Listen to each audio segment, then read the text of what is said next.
Flowers are mainly responsible for bringing about fertilization and seed formation. To facilitate fertilization, it is necessary that the male gametes inside the pollen grains and the female gamete inside the ovule are brought together.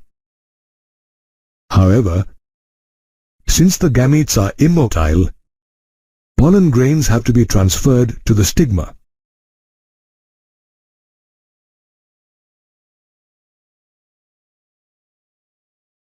This process of transfer of pollen to the stigma of a flower, brought about by agents such as insects, wind and water, is called pollination.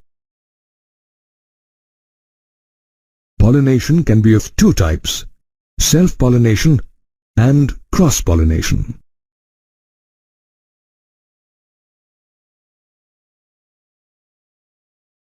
When pollination takes place within the same flower or between flowers of the same plant, it is known as self-pollination. In plants, self-pollination can occur either through autogamy or geitonogamy. In autogamy, pollen is transferred from the anther to the stigma of the same flower.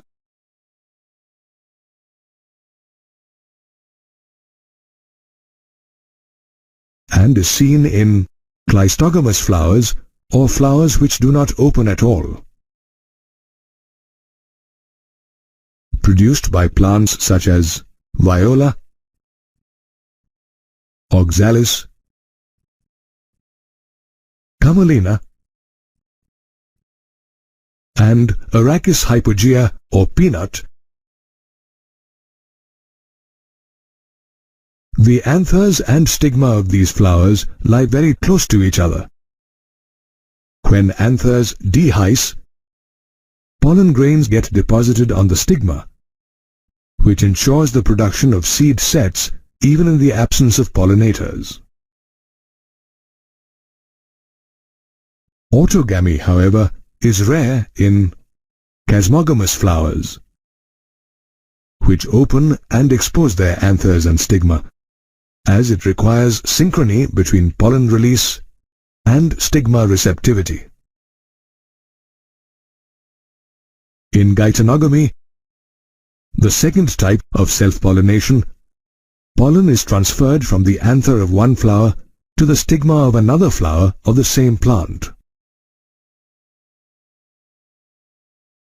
Apart from self-pollination, cross-pollination is also commonly seen in plants.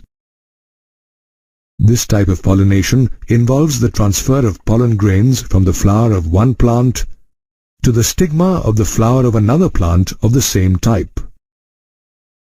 This type of pollination is called xenogamy or allogamy.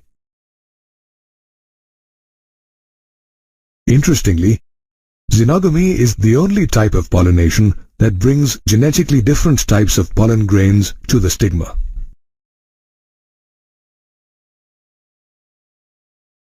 In both cross-pollination and self-pollination, pollinating agents play a vital role. These agents include biotic agents such as insects, birds, bees, butterflies, and mammals such as bats, as well as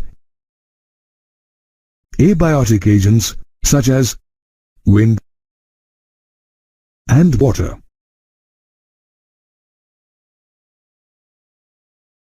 Incidentally, pollination in a majority of plants is aided by biotic pollinating agents, which get attracted by flowers which vary from each other to attract their specific pollinator. Insect-pollinated flowers, for instance, are usually large and fragrant. However, if they are small, they are bunched together in an inflorescence to make them conspicuous.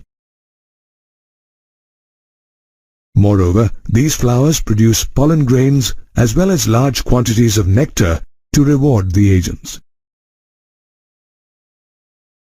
When a pollinating agent comes in contact with the anther, its body gets covered in a coat of sticky pollen grains. When the agent sits on another flower to suck the nectar, the pollen present on their bodies comes into contact with the stigma, thus completing the process of pollination. Conversely, flowers pollinated by butterflies are usually lightly scented and brightly colored, with nectar not very deeply hidden, while those pollinated by beetles and flies secrete a rotten odor. Flowers pollinated by birds, on the other hand, have large, odorless orange or red tubes which are rich in honey. Certain plants attract pollinating insects by offering them shelter. For instance, Amorphophallus, a 6-foot-tall flower, attracts pollinating insects by offering them a safe haven to lay their eggs. In the yucca plant, on the other hand, a female moth transfers the pollen of another flower to the stigma and simultaneously deposits her eggs in the locule of the flower's ovary. The larvae, which hatch out of the eggs, start consuming some of the developing seeds, while leaving enough of them to propagate the plant. Thus, both the moth and the plant are dependent on each other for the completion of their respective life cycles. However, certain birds and insects such as the bumblebee visit flowers for nectar and pollen, but don't bring about pollination. These creatures are referred to as pollen robbers. Honeybees, as well as other insects, also pollinate a large number of aquatic flowering plants, such as the freshwater lily.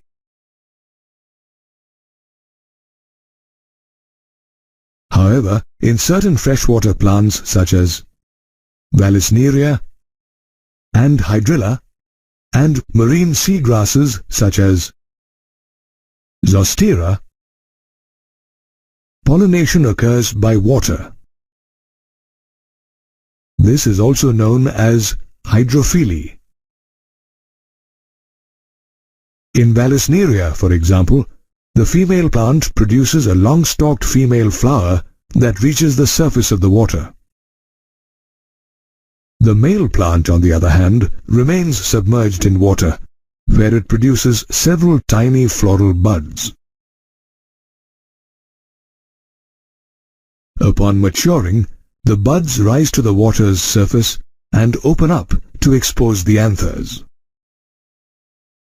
Pollen released from the anthers is carried by water currents, where some of them eventually come in contact with the stigma. In the case of Zostera, a dioecious seagrass, the male and female flowers remain submerged in water. The male flowers produce long and ribbon-like pollen grains which have a mucilaginous covering that protects them from getting wet. The pollen released in water is carried by water currents towards the submerged stigma, and thus pollination is completed. Surprisingly, in aquatic plants, wind pollination, also called anemophily, is more widespread than water pollination.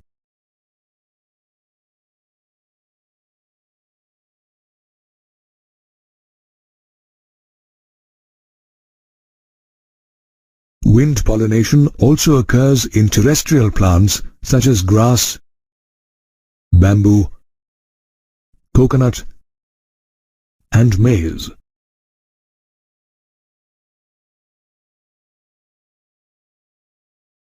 These plants possess a compact inflorescence with well-exposed stamens that allow easy dispersal of pollen, and a large feathery pistil which makes it easy to trap pollen. The pollen, which is light and non-sticky, is produced in large quantities. A single flower of cannabis, for instance, produces 5 lakh pollen grains to compensate the loss of pollen associated with wind pollination. Thus, wind, water,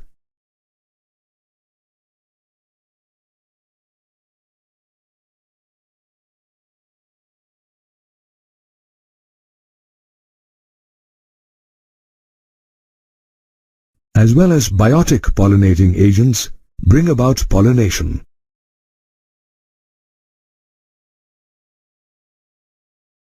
An important process that ultimately leads to fertilization and the production of seeds in plants.